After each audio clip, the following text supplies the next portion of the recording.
If my babies are not safe, yours. Because of events out of our control. As many of you know, Sunday morning about 3 o'clock, somebody threw some bombs inside my house. Normally, I wouldn't get excited over a few bombs, but the ones who threw these not only aimed them in rooms where there was no one, but aimed them in rooms where 3 of my daughters sleep. One daughter 6, one daughter 4, and one daughter 2.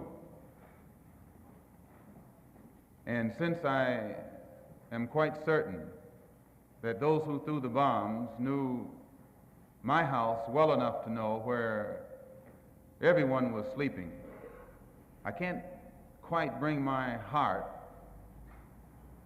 to the point where it can in any way be merciful or from now on compromising toward anyone who can be that low. Especially when I heard on the news today that Joseph, a brother that I found in the garbage can in Detroit in 1952, well, that's where I found him, made the statement that I had bombed my own house. Now, you see, this doesn't surprise me because I know that since many of us left the Muslim movement, its intelligence and its morals have gone bankrupt. Both its intelligence and its morals have gone bankrupt. And now they are using the same tactic that's used by the Ku Klux Klan. When the Klan bombs your church, they say you did it. When they bomb the synagogue, they say the Jews bombed their own synagogue. This is the Klan tactic. And tonight, I'll tell you why the black Muslim movement is now adopting the same tactics against black people as has been up to now the exclusive method of the Ku Klux Klan. I want to point out, too, that I'm not talking about Muslims just to make white people happy, because I don't believe in letting anyone use me against somebody else. I'm telling you these things because it has reached a point where I feel that black people in this country need to know what's going on. And I'm talking about an organization which I had a hand in building, which I had a hand in organizing. I know its characteristics. I know its potential. I know its behavior pattern. I know what it can do and what it cannot do. And one of the things it can do is bomb your house and try and kill your babies. Before we get into it, I would like to point out also, as many of you know, last Tuesday or last weekend, I was invited to address the first Congress of the Council of African Organizations in London.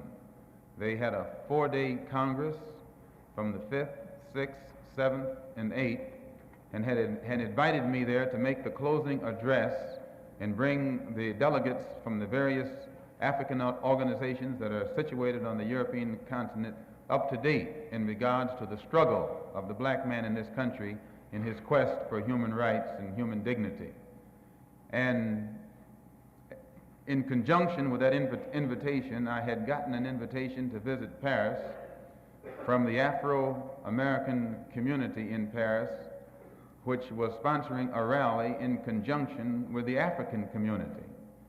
And I was supposed to go there Tuesday also and address them and let them know the state of development or lack of development of our progress in this country for human rights or toward human rights. As many of you know, when I got to Paris, the man said I couldn't come in. Some man, French man. They gave me no explanation other than to say, we have our orders.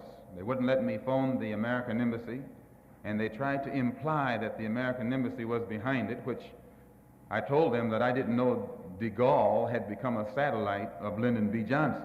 I knew that Kennedy had made a satellite out of Khrushchev and Britain and half of these other countries, but I didn't think that France was a satellite of the United States. Well, this made them angry because they like to be independent, you know, or pretend to be independent.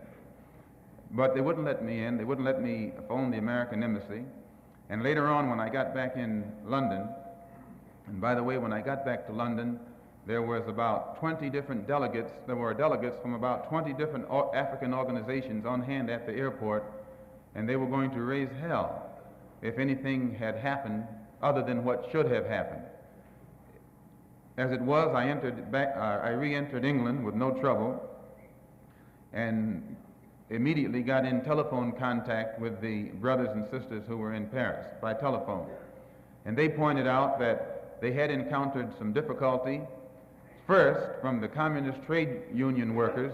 Mind you, communist trade union workers had prevented them from renting their hall, and when they went to get another hall, the same communist group had exercised its influence to prevent them from getting that hall. And finally, when they did get a hall, evidently someone was strong enough to exercise influence over the French government. And I might add that while I was in custody of the French, every time I made a request, before they would say yes or no, they telephoned the French Foreign Ministry, so that they were taking their orders from someone as high up in the French Foreign Ministry who did not want me to enter France. And there's a reason for it. I don't blame them. And I told them while I was there that maybe my plane got mixed up, and I was in South Africa, in the wrong country. I told them this couldn't be Paris, it must be Johannesburg. And they got red. And you know how they can get red. One of them was pink.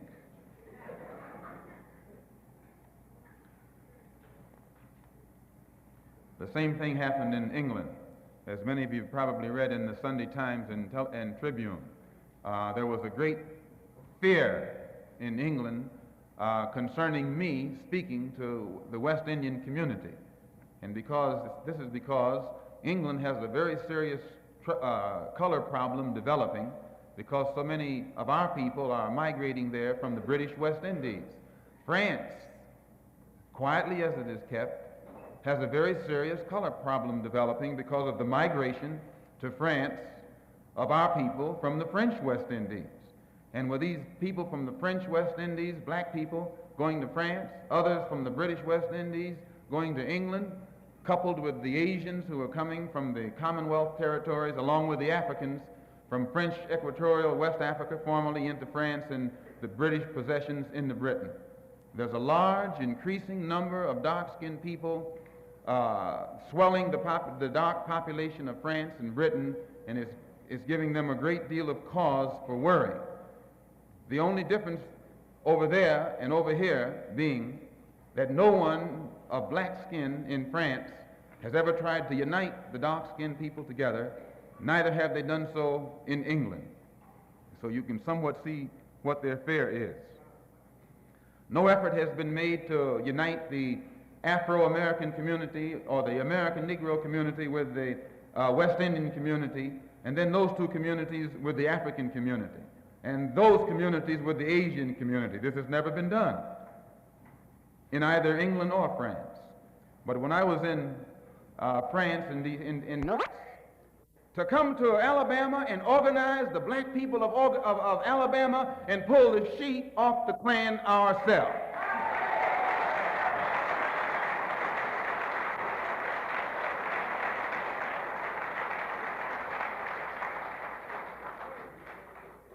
And we can do it.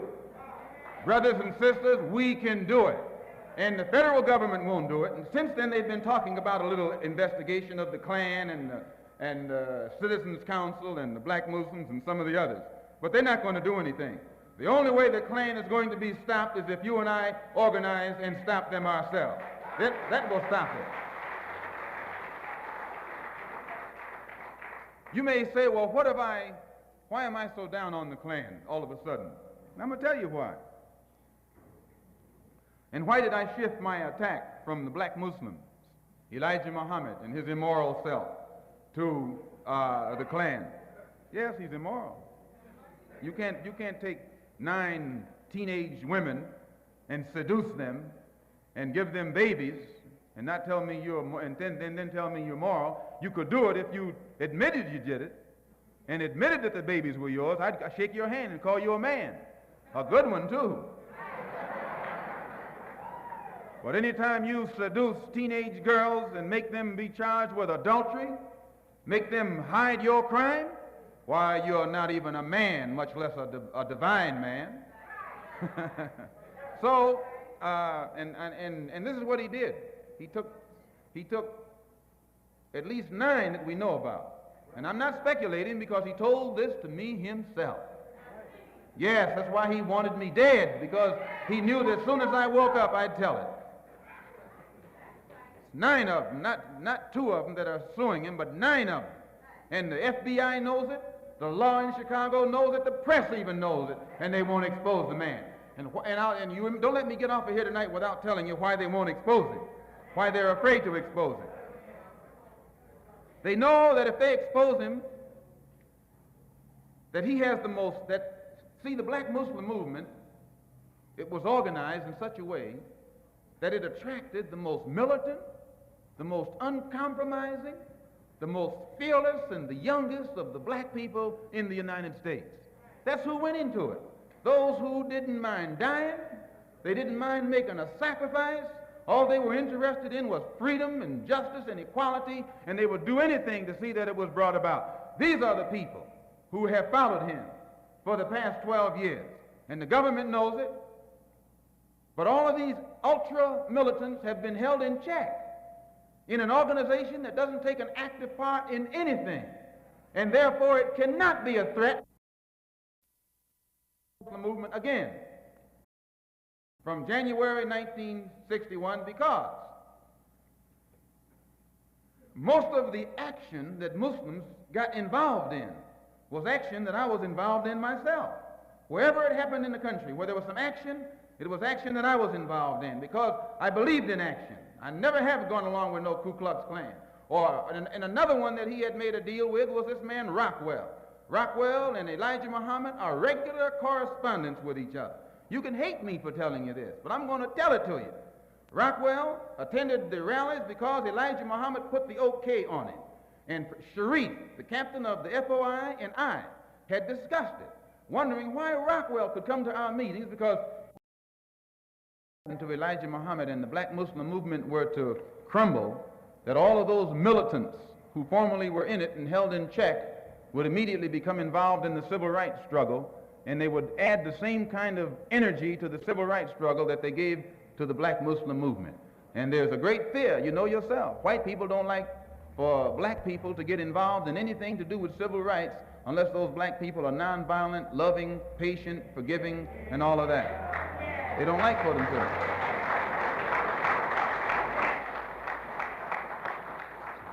And there has been a conspiracy across the country on the part of many factions of the press to suppress news that would open the eyes of the Muslims who are following Elijah Muhammad. They continue to make him look like he's a prophet somewhere who is getting some messages direct from God and is untouchable and things of that sort. I'm telling you the truth. But they do know that if something were to happen and all these brothers their eyes were to come open, they would be right out here in every one of these civil rights organizations making these Uncle Tom Negro leaders stand up and fight like men instead of running around here non-violently acting like women. So they hope that Elijah Muhammad remains as he is for a long time, because they know that any organization that he heads, it will not do anything in the struggle that the black man is confronted with in this country. Proof of which, look how violent they can get. They were violent, they've been violent from coast to coast. Muslims in the Muslim movement have been involved in cold, calculated violence. And not at one time have they been involved in any violence against the Ku Klux Klan. They're capable, they're qualified, they're equipped, they know how to do it, but they'll never do it only to another brother.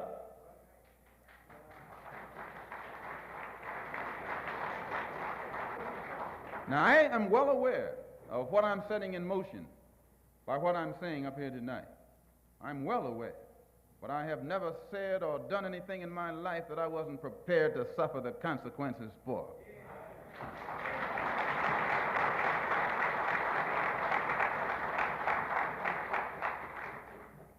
Now, what does this have to do with France, and England, and the United States?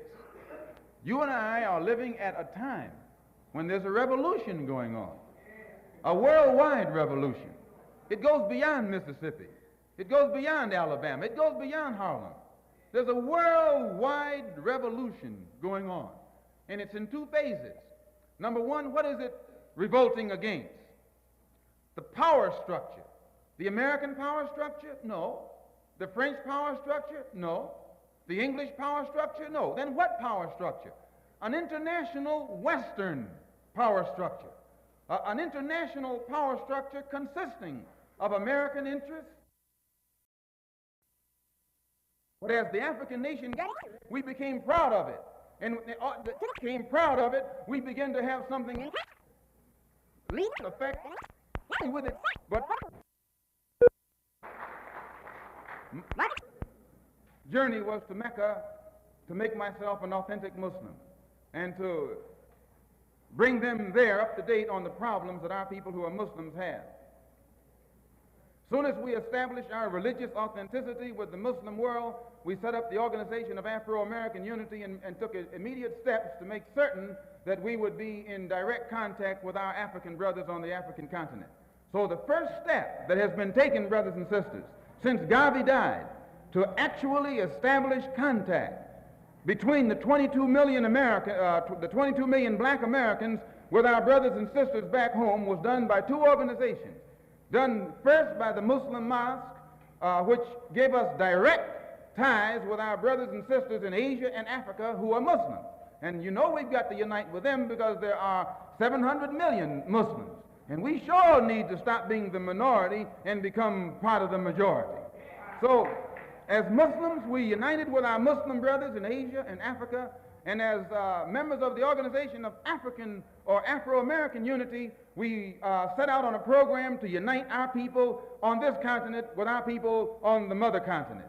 And this frightened many interests in this country. Many people in this country who want to see us the minority and who don't want to see us taking too militant or too uncompromising a stand are absolutely against the successful regrouping or organizing of any faction in this country whose thought and whose thinking pattern is international rather than national, whose thought pattern, whose hopes and aspirations are worldly rather than just within the context of the United States border or the borderline of the United States. So this has been the purpose of the OAAU and also the Muslim Mosque, to give us direct links, direct contacts, direct communication and cooperation with our brothers and sisters all over the earth. And once we are successful in uniting ourselves with our people all over the world, it puts us in a position where we no longer are a minority who can be abused and walked upon. We become a part of the majority. And then if this man over here plays too rough, we got some brothers who can play as rough as he.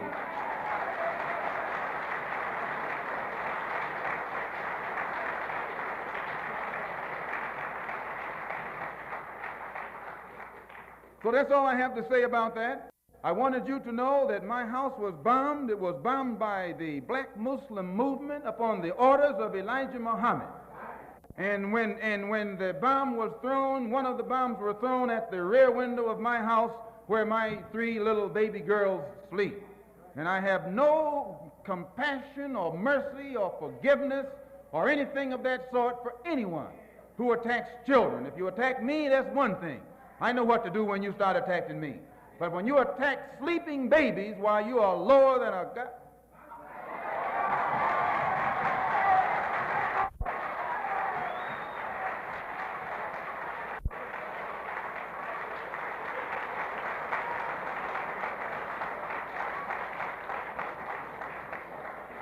The only thing that I regret in all of this is that 2 black groups have to fight and kill each other off.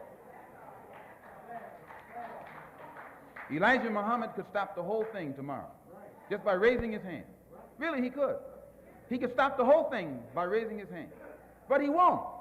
He doesn't love black people. He doesn't even love his own followers. Proof of which they're killing each other. They killed one in the Bronx. They shot another one in the Bronx.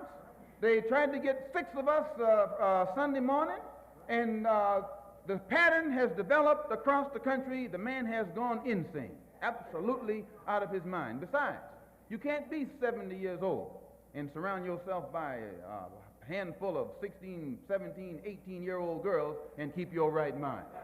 You can't do it.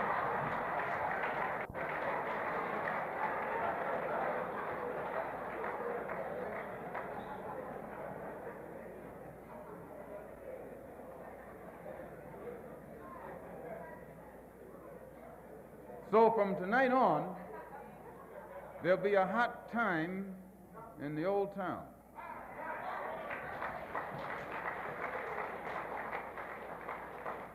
With regret, with great regret.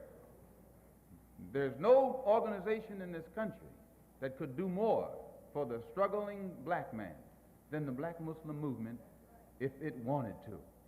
But it has gotten into the possession of a man who's become senile in his old age and perhaps doesn't realize it. And then he has surrounded himself by his children who are now in power and want nothing but luxury and security and comfort and will do anything to safeguard their own interests.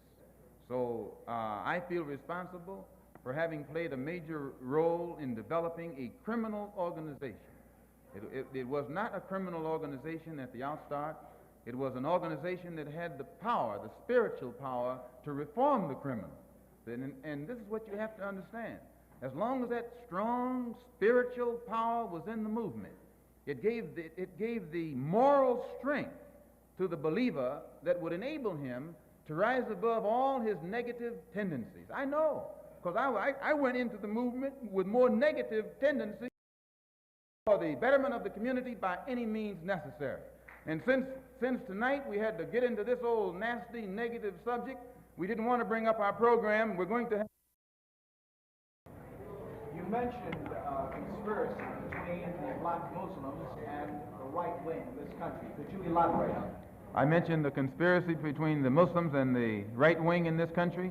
I know for a fact that there is a conspiracy between the Muslims and the Lincoln Rockwell Nazi and also the Ku Klux Klan. There is a conspiracy. Describe this conspiracy. Well, the Ku Klux Klan made a deal, or were trying to make a deal with Elijah Muhammad in 1960 in the home of Jeremiah X, the minister in Atlanta at that time, who at present is the minister in Philadelphia. They were trying to make a deal with him to make available to Elijah Muhammad a county, a size tract of land in Georgia or South Carolina, where Elijah Muhammad could then induce Negroes to migrate and make it appear that his program of a segregated state or separated state was feasible. And to what extent these negotiations finally developed, I do not know, because I was not involved in them beyond the period of December 1960. But I do know that after that, Jeremiah, who was the minister throughout the South, could roam the entire South, and the Klan not bother him in any way, shape, or form, nor would they bother any of the black Muslims from then on, nor would the black Muslims bother the Klan. Are you inferring, then, that because of this conspiracy, the attempt was made upon your life? The attempt could have been made upon my life. Ask that again. Are you inferring that because of this conspiracy, the attempt was made on your life? Not necessarily that conspiracy. The attempt was made upon my life because I speak my mind and I know too much, and they know that I will speak it whether they like it or not.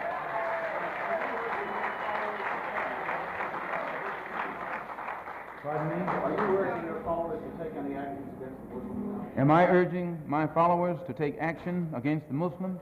No. No. When you say you rely on Allah or protection, you've always been some kind of activist. Do you still think that you're going to try to infiltrate their organization and win over some of their supporters? Am I going to try and infiltrate their organization and win over some of their supporters?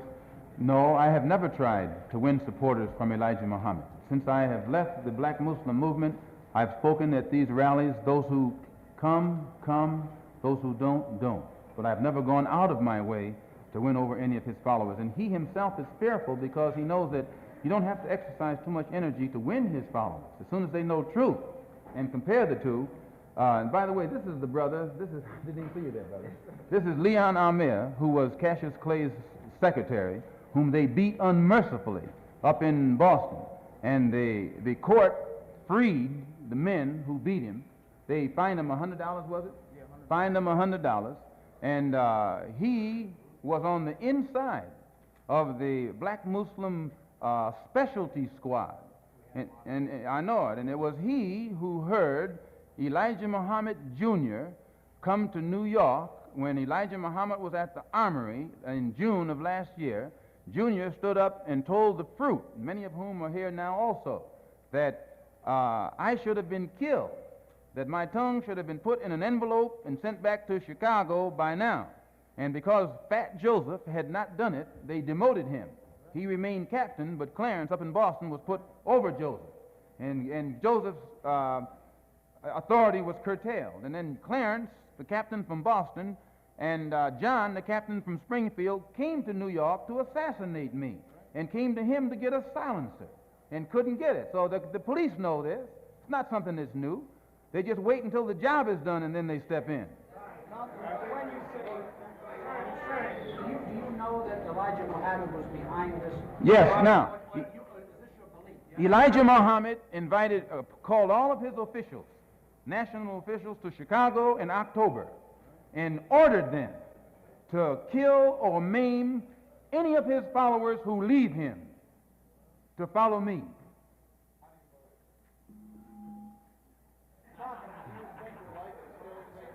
Well, when you say, how do I know, many of the brothers who were in at that time are out now. And if this ever come into the court, there are plenty of witnesses who can stand up and testify to it. Pardon? Pardon?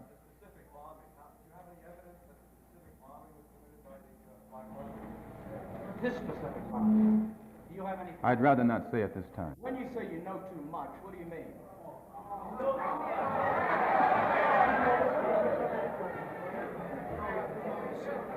Who's the next one? Give them 2 more minutes. Give them 2 more minutes and we'll end it. You said nobody's going to clean up Harlem but us, and we'll control it. And you said, including the politics. Yes. Now, can you elaborate a little bit? Yes, when I said that no one can clean up our home but us, and that we will clean it up, including and no one should control it but us, including the politics, what do I mean? I mean exactly that. That the black people. You're thinking of who? Powell? Powell's one of us.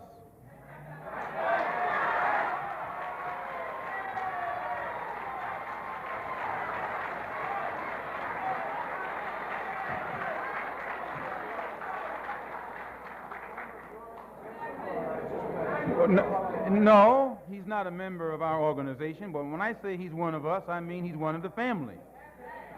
And no one outside the family can get us to talk about him.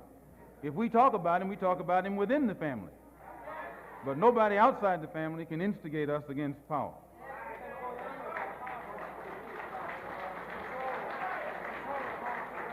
Yes, by controlling it politically, I mean that the politics of the community of Harlem should be controlled by those of us who live in Harlem, not by somebody sitting down in Gracie Mansion.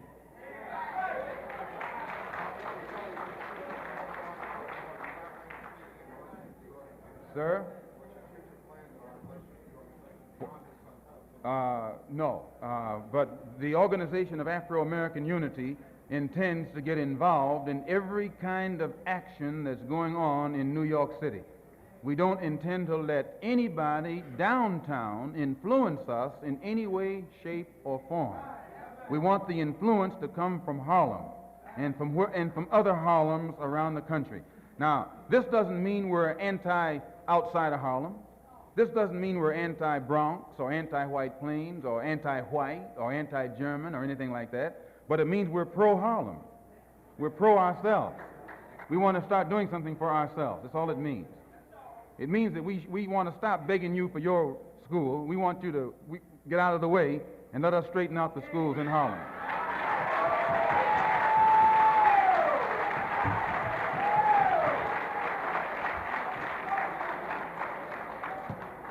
Yes, sir. I'd like to clarify this quote here. You said, from tonight on, there will be a hot time in your old town. Could you elaborate on that? I just answered it when I said from tonight on there'll be a hot time in the old town. I answered it when this gentleman over here asked. It's a song that we used to sing. An implication, an implied threat. I never imply any threats to anyone. I'm a Muslim. My religion is Islam. It's a religion of peace. And sir, yes, I do believe there'll be further attempts on my life. I know them. They're foaming at the mouth. The rank and file Muslim means well. It's those at the hierarchy who are living off the fatted calf who don't mean well. And this coming Sunday at 2 o'clock, as I say, our program will be unfolded. Elijah Muhammad knows he has done some good things, and he has done some bad things. He knows that if he had wanted to, he could have united our people with the Muslim world just by teaching the right religion of Islam. He could have done so. The entire Muslim world would have accepted him. As it is now, the Muslim world has rejected him.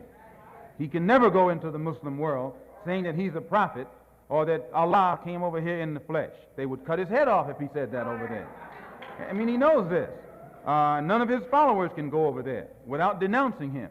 It's impossible for them to go to Mecca or any other place unless they ascribe to Islam as it is ascribed to over there. So he was in a position to unite us with the Muslim world, those of us who are Muslims. He was also in a position to unite us with Africa. But you cannot read anything that Elijah Muhammad has ever written that's pro-African. I defy you to find one word in his direct writing that's pro-African. You can't find it.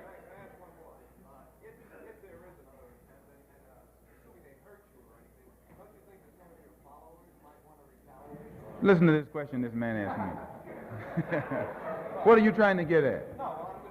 No, he asked me, listen, I got to tell him what you asked me. He asked me, don't I think if I got hurt, you know, wouldn't some of my followers retaliate? What are you trying to say? Or what are you trying to get me to say?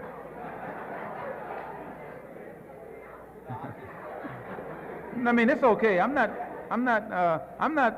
going to get you in any trouble. These are your friends in here. But I just want them to hear what you're asking me. That's all. I just want them to hear what you're asking me. You wouldn't get no trouble in here, would he? No.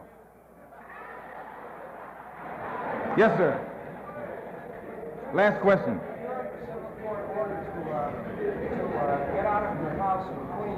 I'm under a civil court order to get out of my house in Queens. You know, I only heard, somebody told me that they heard that on the radio. I know nothing about it. And I haven't discussed it with a lawyer yet, and I won't make any comments until I discuss it with a lawyer. But I just hope that nobody tries to go in there while what's left of my belongings are there. Sir? Some have been in the vicinity, yes, and some policemen, too, have been nice enough to watch the house ever since it was bombed. I wish they had been watching it while it was bombed. Yeah, a great deal of my personal belongings were lost. They threw 4 bombs in there. I might point this out, that these who did it were so vicious, and those who did it knew the whole layout of the house. And to show you why I believe in Allah, the bombs that were thrown into the front part of the house were thrown directly against the window, you know, so they came through. But before they threw the first one, the neighbor saw someone go up to the window with a mop-like instrument and break the window, crack the glass. And then they threw the bombs in after the glass was broken. And that was in the front part. Now they had come around they had planned to do it from the front and the back so that I couldn't get out. They covered the front completely, the front door. Then they had come to the back, but instead of getting directly in the back of the house and throwing it this way, they stood at a 45-degree angle and tossed it at the window, so it glanced and went onto the ground. And the fire hit the window, and it woke up my second oldest baby.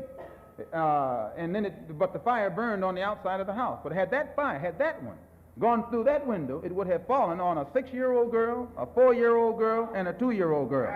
And I'm going to tell you, if it had done it, I'd taken my rifle and gone after anybody in sight. I would not wait. And I say that because of this. The police know the criminal operation of the black Muslim movement because they have thoroughly infiltrated it.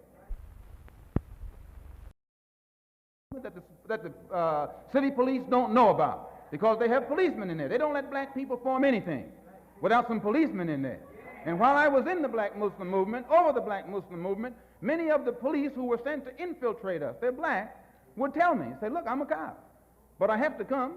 They would tell me. I knew the Muslim movement was full of police. So don't you think anything is going down that they don't know about. The only thing that goes down is what they want to go down. And what they don't want to go down, they don't let it go down. One last question. Yes, sir.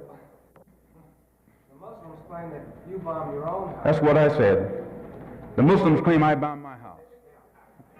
Well, because they say it's rightfully there. Yeah. No, well, you can take what you want. The arson squad, the fire marshal, all of them are experts in this kind of thing. And if anybody can find where I bombed my house, they can put a rifle bullet through my head. It was my children and my own life and my wife's life that was at stake. In fact, let me tell you something, sir. I stood Sunday morning. You know what temperature was? It was about 15 or 20. I stood in my underwear, bare feet, in the middle of my driveway with a gun in my hand for 45 minutes waiting for the police or waiting for the fire department to come. If I want to put on a show, I can find a better way than that to put it on.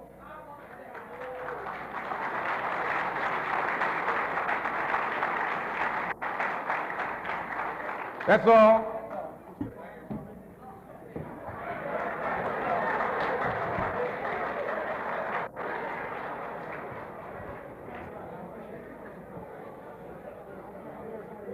There's brothers and sisters, here's the Saturday Evening Post, dated February the 27th, 1965. And in it, there's an article titled, "An Ex-Official Tells Why the Black Muslims Are a Fraud." This is one of the brothers in Boston who was formerly the secretary up there and who is the cousin of Ronald Stokes, the brother who was killed out in California in April of 1962. And I would like to say this before anything else, and that is, don't think that I don't know how bad I make myself look by attacking an organization that I was once so inseparably a part of. But I'm not particularly concerned with how bad it makes me look. My prime concern is to expose it to the fullest of my ability. Let the chips fall where they may.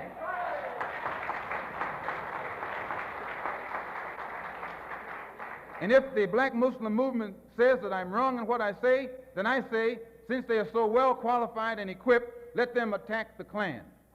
Let them go find out, let them get the persons who bombed that church in Birmingham. Because I'll go get them. I'll go and attack the Klan and attack Rockwell and any of the others. And I defy them to do so. They can't do it because they both have the same paymaster.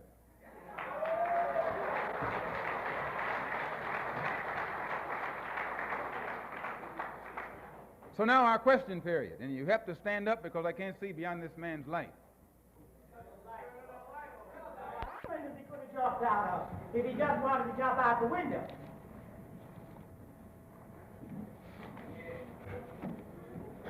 And I am appealing to you and the rest of us here who have Harlem and our concern at heart. What can we do? And what must we do to avoid something else like this? This is what I meant earlier when I said concerning the importance of our controlling Harlem. As long as we have outsiders running our hospitals and our schools and our everything else, they will run us right on out of existence.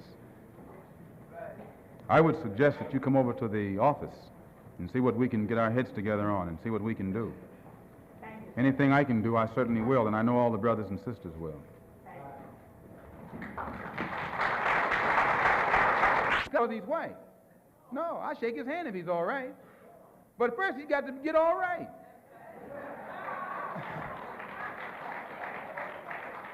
The standard of judgment from a Muslim is behavior